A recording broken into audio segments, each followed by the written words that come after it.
E que baile do Flamengo no Maracanã para cima do Fluminense. Foi um massacre. 2-0, saiu barato para o Fluminense. O Flamengo, de fato, gente, não é exagero, não. O Flamengo amassou o Fluminense. Amassou. O Flamengo não deixou o Fluminense respirar. Foi muito bem no ponto de vista tático, no ponto de vista técnico, vários jogadores se destacando. Só que, quando a gente fala assim, o Flamengo amassou e sai vencendo por 2-0, o que aconteceu? Os atacantes perderam muitas oportunidades. E é esse o ponto negativo, digamos assim, do jogo do Flamengo contra o Fluminense. O que o craque Tite, deu uma aula tática para cima do Fernando Diniz. O Fernando Diniz ficou desesperado. Na minha opinião, o Diniz não soube escalar o Fluminense sem a ausência do André. Para mim, ele errou começando com o Renato Augusto. Então, assim, o Flamengo foi muito melhor em campo, sem sombra de dúvidas. É por isso que eu falo que 2-0 no placar foi muito barato para o Fluminense. Uma goleada, a verdade é essa. O Flamengo teve chance hoje de golear, sem nenhum exagero, botar 4, 5 para cima do Fluminense. Mas os atacantes, sobretudo o Pedro, que fez gol hoje e se tornou o artilheiro do Campeonato Carioca, pelo menos até o momento, com 9 gols. Pedro perdeu muitas oportunidades. Mais um jogo que sai de campo sem sofrer gol. Eu já falei isso em outras oportunidades, seja na resenha com amigos, seja no programa SBT. Falei já em alguns vídeos aqui. Vencer o Flamengo vai ser extremamente difícil. Eu arrisco dizer que, com o Tite, o Flamengo não perde 10 jogos na temporada 2024. Não perde. Vai ser difícil um time tirar uma vitória para cima do Flamengo. Mas eu ia falar do De La Cruz, cara, agora. Porque, embora ele não tenha feito gol, mas a partida que ele fez hoje foi absurda, gente. É um jogador extremamente inteligente, técnico, taticamente falando, muito bem. O cara entende muito de tática dentro de campo. Você vê que ele sabe jogar sem a bola, não é só com a bola que ele joga. Fisicamente, ele sobressai, o cara é um motorzinho. Que jogador é o De La Cruz? Na minha visão, nenhuma surpresa. Mas muitos não acompanhavam o De La Cruz nos tempos de River Plate. Gente, eu vou ser sincero, eu parava para assistir um jogo do River Plate por causa do De La Cruz. A verdade é essa. Porque eu sempre fui fã do De La Cruz. Sempre, sempre, sempre. Esquece o JJ, esquece o Flamengo do Jorge Jesus. O que aconteceu em 2019 ficou em 2019.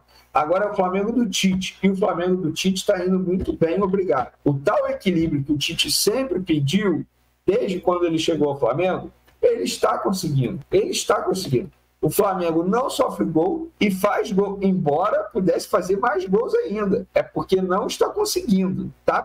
Cara, os gols que o Flamengo perdeu hoje foram absurdos. O Pedro perdeu uns 3 ali que, na boa, não tem como perder, cara. Não pode dar esse mole. Não pode. Eu sei que o Fluminense estava mal, mas não pode dar esse mole. Porque se der esse mole, uma outra equipe era. Quando eu falo para uma outra equipe, é já pensando em Libertadores, já pensando em Copa do Brasil e até jogos decisivos no Campeonato Brasileiro. Porque chegou a hora de falarmos sobre esse impressionante Flamengo. De fato, é o Flamengo dominante no futebol do Rio de Janeiro, que meteu 2-0 no Fluminense no jogo de ida das semifinais do Campeonato Carioca. Agora o Fluminense tem de vencer o Flamengo por uma diferença de 3 gols, ou seja, muito improvável, porque esse time do Flamengo simplesmente não toma gol.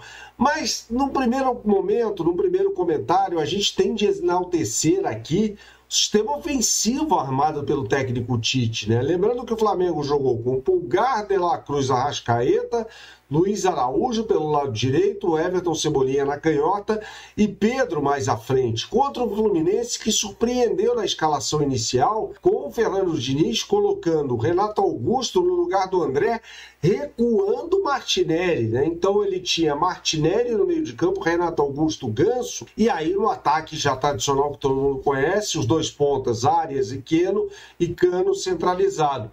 E o Flamengo deu um banho no Fluminense no primeiro tempo. Foram 10 finalizações rubro-negras contra apenas uma do Fluminense, né? O que mostra a superioridade absurda do Flamengo no primeiro tempo, que acabou sendo coroada com o gol do Everton Cebolinha no finalzinho, né? Após um cruzamento espetacular do Pulgar, ele no segundo pau fez um gol meio que no estilo Bruno Henrique, né?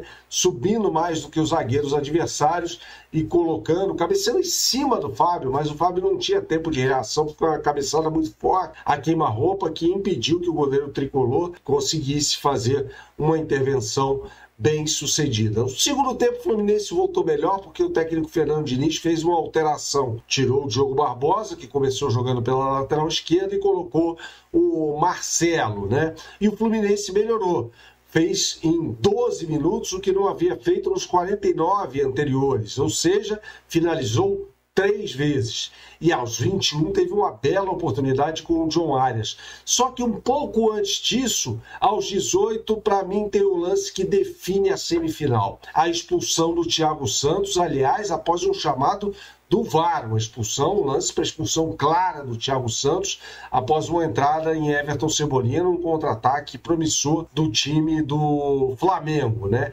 E a partir daí, nosso Flamengo passa a dominar amplamente a partida e chega ao seu gol, mais uma vez no finalzinho de uma etapa, com o De La Cruz, dando um passe de cinema para o Arrascaeta, que fez um cruzamento para o Pedro cabecear e decretar 2-0 para o Flamengo no Maracanã, uma ampla vantagem aberta. O Flamengo põe um pé na final do Campeonato Carioca. O Flamengo venceu o Fluminense por 2-0, jogo de ida da semifinal do Campeonato Carioca, e abrir uma enorme vantagem para o segundo jogo, para a segunda partida, que vai ser na semana que vem. Isso porque o Flamengo teve a melhor campanha, né? Foi campeão da Taça Guanabara, o troféu simbólico para quem faz a melhor campanha, e tem a vantagem de jogar por 2 resultados iguais. Então, o Fluminense, para se classificar, para buscar o seu tricampeonato, o Fluminense teria que ganhar o Flamengo por 3 gols de diferença. 2 gols de diferença, o Flamengo se classifica. E na prática, o resultado ficou, acho que pouco ainda, diante da superioridade do Flamengo sobre o Fluminense. E superioridade no placar, 2-0, nos números, se a gente olhar as estatísticas, nas sensações de controle do jogo ao longo da partida, no posicionamento dos jogadores. Então, assim, foi uma partida, uma partida muito impressionante do time do Flamengo, que começou devagar lá atrás e o Tite começou a ser muito criticado depois da volta da excursão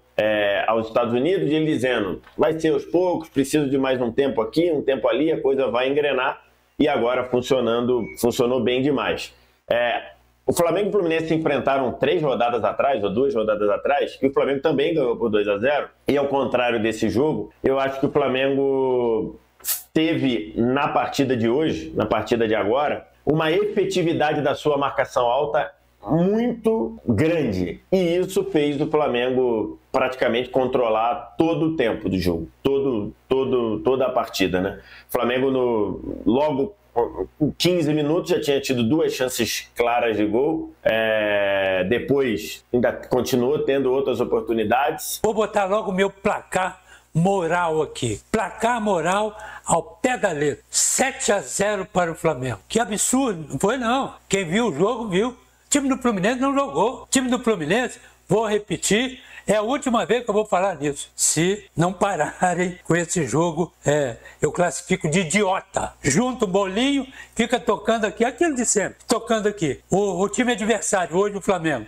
abafa, rouba a bola e vai para dentro. O time do Flamengo, com 3 toques, ele chegava à beirada da meia-lua da grande área do Fluminense. Fluminense com 800 toques não conseguia, porque os toques estão lá atrás, lá do goleiro, da pequena área, da meia-lua da grande área, para dentro da área. Aquele toque absurdo, toque que não rende nada.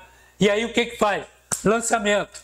Aí pega o lateral lá embaixo, ou ponta, ou alguém que está na ponta. Domina, não tem ninguém. Aí ele volta para o zagueiro volta para o goleiro. Foi o jogo do Fluminense. O Fluminense não fez absolutamente nada. O time do Flamengo passeou no campo. Primeiro tempo era para ter terminado 5-0 o Flamengo, tranquilamente. E outra coisa, eu Tá, mas o time está todo quebrado. Isso é outro problema. Estou discutindo o time quebrado, eu estou discutindo o que jogou ou o que não jogou. Porque o time do Flamengo também, ele não teve o Gerson. Ah, mas o outro, o André, faz muito mais falta. Compreendo. Mas o que vai fazer? Tem que botar o outro. E o time? Tem que jogar. Esse aqui é o problema. O Flamengo jogou. Então, quem é o armador do time do Flamengo? Você não sabe quem é. Ou é De La Cruz, ou é o Arrascaeta. Ou são os dois. Porque o Pulgar, um pouco mais atrás, muito bom jogador. Mas vai tocando.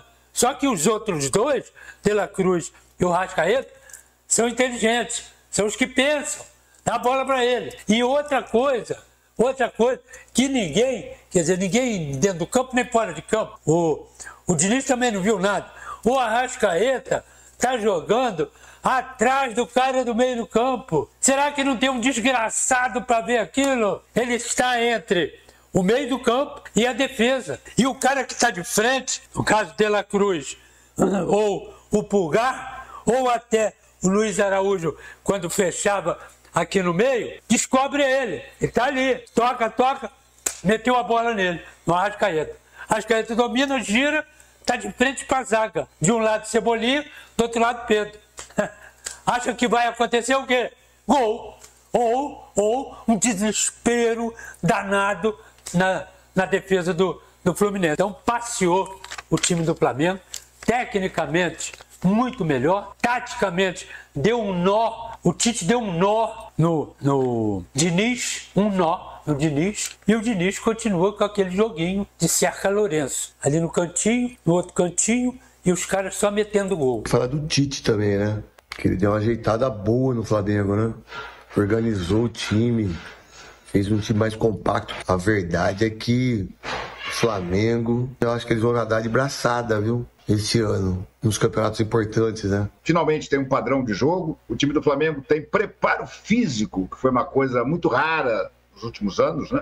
O Flamengo está muito bem em termos de preparo físico. O Arrascaeta é o maior exemplo disso, né? Como corre o Arrascaeta, como aparece em todos os setores do campo, até nos minutos finais, né? Se a gente for lembrar, antigamente o Arrascaeta jogava bem 30, no máximo 45 minutos. Está jogando bem o tempo todo e jogando muito, né? Perdeu um gol hoje que, meu Deus do céu, De La Cruz, que era aquilo, era para consagrar a tua atuação. E mais uma vez foi brilhante, né? Impressionante como é que ele acha os jogadores. Ele acha os jogadores de uma maneira tão surpreendente que às vezes até o próprio jogador se assusta. O Pedro e o Cebolinha, os dois, receberam passes tão espetaculares, diretos, verticais, que deixaram eles dentro da área, que eles se atrapalharam. Eles não acreditavam que o De La Cruz fosse meter aquela bola. Quando meteu, ele, opa, bola aqui, os dois acabaram perdendo o lance, que era para ter feito gol. Os dois ficaram na cara do goleiro, né? O De La Cruz joga muito, joga uma barbaridade. E é exatamente isso, a tranquilidade, né? O De La Cruz, ele é um budista dentro de campo. Ele flutua, ele toca a bola com uma tranquilidade e com uma rapidez. E tem uma rapidez, uma lucidez de raciocínio impressionante. O De La Cruz é realmente a grande contratação do Flamengo dos últimos anos. Tirando aquelas duas janelas aqui espetaculares que a gente se lembra, né?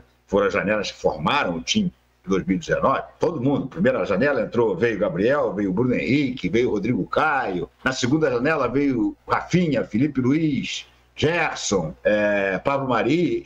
Essas duas janelas contrataram 9 dos 11 jogadores históricos de 2019. Mas tirando esses caras, o De La Cruz é disparada a melhor contratação do Flamengo. Disparada. E eu fico me perguntando aqui por que o Flamengo não se coçou no ano passado, já que esse tempo todo de conversa não adiantou nada, porque o Flamengo teve que pagar a multa rescisória, essa é a verdade. O Flamengo poderia ter pagado essa multa rescisória no ano passado, né? E aí talvez a gente tivesse ganhado alguma coisa. Hoje é artilheiro do Campeonato Carioca, e uma pergunta que eu queria fazer para você é o seguinte: ano passado o Flamengo também ganhou de 2-0 do Fluminense, só que na final, e acabou sendo derrotado no segundo jogo, aí, trazendo aí a derrota no final do Carioca. O que levar, né, de exemplo desse jogo para o próximo jogo? Eu queria também que você falasse dessa nova fase aí do Pedro, pai de gêmeos.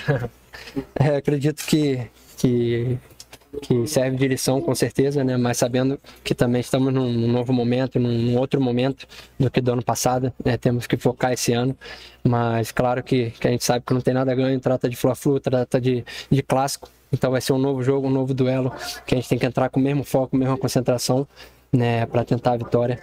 E fico feliz também pelo jogo que a gente teve hoje, um desempenho excelente que todos os jogadores tiveram. E essa fase acho que é a melhor, né, que o ser humano pode ter de ser pai, né? Então fico feliz, né, por esse momento. Quero agradecer a Deus também por dar essas duas bênçãos, né, que para nossa família, e espero que eu possa fazer muitos gols para eles também. Pedro, duas aqui. Primeiro, quantas vezes você já reviu o lance da bicicleta que por uma trave você não faz um golaço? Segundo, aconteceu alguma situação que, assim, tem que ser falado, é pouco falado, mas precisa ser falado? Você, o Léo Pereira, o Rodinei, jogadores que melhoraram muito, assim, em questões de momento do Flamengo e agradeceram o Davi Luiz. Eu queria que você falasse a importância do Davi Luiz no grupo, assim, esse trabalho que ele faz com vocês, de conversar, de falar, meio que ajudar mesmo, quase como um psicólogo ali dentro do elenco. Queria que você falasse um pouco sobre isso, a importância dele. Eu ainda não vi o lance, não revi o lance da bicicleta, mas após o jogo eu fiquei lamentando ali, né? Poderia ter sido um belo gol, mas eu acredito que vai sair ainda esse gol aqui de bicicleta, mas eu fico feliz pelo jogo, pelos gols que vem saindo, e espero que possa, né, cada vez mais estar tendo excelente momento no Flamengo. E o Davi Luiz, sem dúvida nenhuma, é um ser humano de um coração enorme, né, que ajuda muitos jovens ali dentro do Flamengo, não só eu, mas como você falou, Léo, o Rodi, acredito que muitos meninos também se sentem aconselhados pelo Davi Luiz, que é um cara que tem uma experiência muito grande no futebol, tem uma sabedoria muito grande também. Então, né, a gente fica feliz por ter um jogador desse no elenco que faz, né, o outro jogador crescer.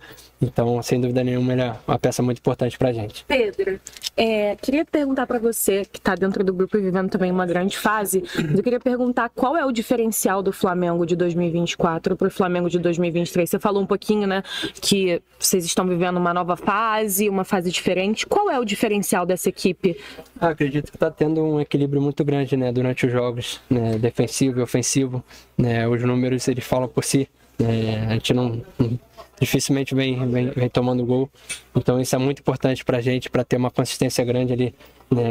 Eu falo, né, sem tomar gol porque são todos ali, né, são os 10 marcando, né, não só a zaga, e hoje mostrou muito bem isso, né, pressionando ali o Fluminense, que não é fácil marcar o time do Fluminense, que é um time bem treinado, um time que sabe sair jogando, e hoje a gente teve um excelente jogo defensivo, né, como vem tendo nas outras partidas, e ofensivamente também, né, tendo esse equilíbrio, né, de criar oportunidade, criar jogadas de gols.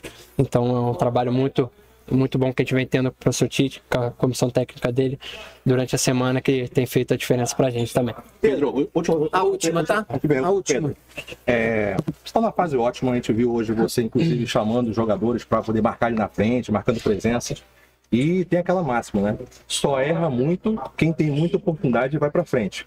Você sempre vai falar, sempre vai cobrar. Mas como é que o Pedro se cobrando em relação a isso? É uma coisa normal ou você se cobra mesmo muito em relação aos gols que você perde também? Não, normal, né? Como você falou, né? A gente vem criando oportunidade de gols. Claro que a gente, né, não vai fazer todas as oportunidades que tem, mas a gente busca isso, né? Busca a excelência, né? A cobrança ela é normal também de um grande jogador, que tem que buscar sempre. Nação rubro-negra, eu estou muito feliz com esse excelente desempenho do Flamengo. É assim que tem que ser. Temos que amassar o Fluminense em todos os jogos. Vocês viram que a mídia está rasgando elogios ao Flamengo. E é assim que tem que ser. O Flamengo, com esse elenco, é o elenco mais caro da América do Sul. É o elenco que só tem jogadores de seleção, uns jogadores qualificados. Olha o que o De La Cruz faz na partida. Gente, esse jogador é assim algo fora de série. Joga muita bola. Valeu muito a pena o Flamengo fazer os 16 milhões de dólares à vista por River Plate. O que esse cara vem crescendo, vem ajudando o Flamengo dentro de campo, é algo assim fenomenal, é algo fantástico. Eu estou muito feliz, espero que o Flamengo continue como nessa pegada, jogando, se doando, todo mundo correndo, todo mundo marcando. É assim que tem que ser. E sábado que vem que a gente possa ganhar o Fluminense de novo e ganhar bem. Agora vamos torcer para que o ataque possa aproveitar as oportunidades, que é isso que está faltando. Vocês concordam? Ontem dava para o Flamengo fazer uns 7-0, não seria exagero nenhum. Vamos torcer para que agora o Flamengo capriche ali no terço final. Então é isso, galera. Já se inscreva no canal, deixa o like. Saudações rubro-negras. Fiquem com Deus.